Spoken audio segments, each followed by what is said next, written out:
Безневинних. Дякую.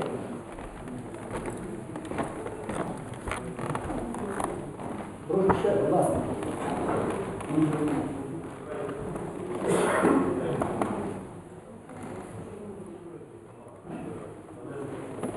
Чекаємо ще кілька хвилин. Є етикет, є 15 хвилин, норма не чекає. Депутати всі дорослі люди, і є певні розуміти правила, які вироблені нами і не тепер, але які ми не змогли. Я зрозумів. Ваша пропозиція не більше не чекати. А що тут зміниться зараз? Добре, а тепер з приводу того, що сказав депутат Олег. Значить, тільки з виходом голови можна говорити про скликання сесії, тому що там питання стосується його. Я не маю права цього ініціювати. Тому, як він виходить з лікарняного, будь ласка, зустрічаємося голови комісії, голови фракції і вирішуємо це остаточно, на який день проводимо сесію. Це буде нормально явище. Будь ласка. Ну, виходимо на таку пропозицію.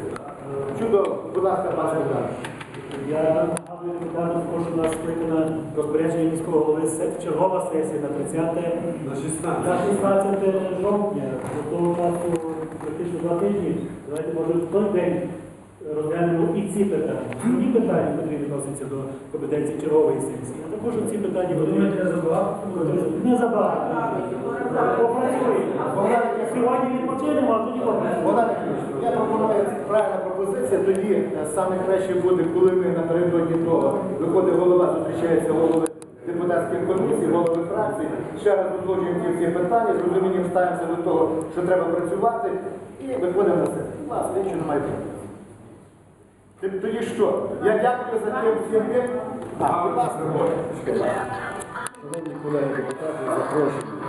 З появою 26 серпня Олексія Радіївської у ратуші розпочався весь цей каламбур і зневажливе ставлення до депутатів.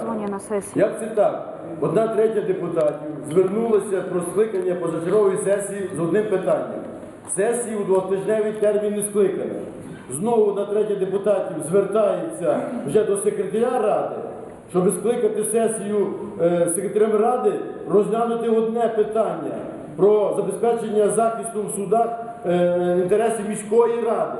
Міської ради, повторюю. Сесія не скликається. На виконком Радзєвський не проводить, сесії не проводить, а гроші утримує. Ну як це так може бути, друзі мої?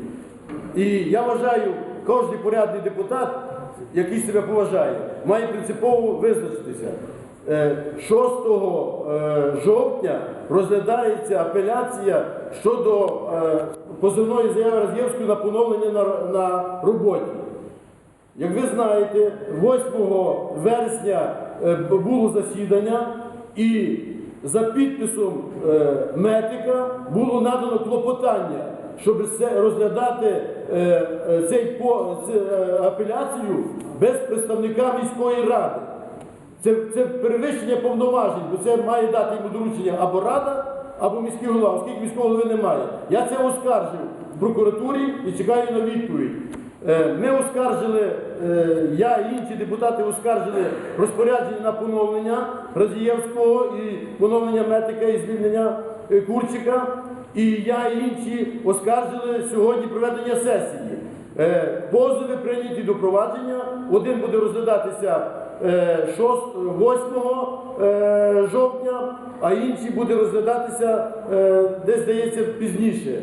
У мене там є вже постанова на попереднє призначення. Ми маємо сьогодні визначитися з одного питання. Ми мусимо мати свого представника для захисту інтересів міської ради в суді по позову Радзієвського. Це ми можемо зробити, як нам рекомендували в апеляційному адміністративному суді, за рішенням Дрогобицької міської ради.